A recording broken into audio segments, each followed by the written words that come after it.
दोस्तों शौक करें जी सियालकोटी पिजन लवर पे दोस्तों भाइयों की बहुत डिमांड के बाद जी बड़े शर्मीले कबूतर का दोस्तों आज आपको शौक करवाएंगे।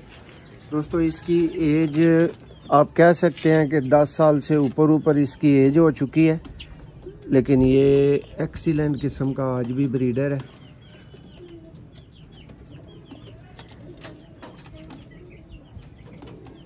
ये हैं जी उस्ताद चोरी मोइनवाज गुमन वाले दोस्तों शर्मीले कबूतर।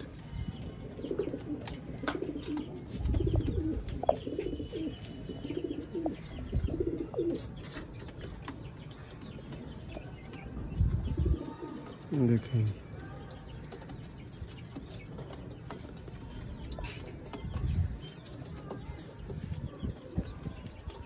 ये दोस्तों अभी कबूतर थोड़ा सा सुस्त ढीला पड़ा हुआ है, जिसको आप लिसा बोलेंगे।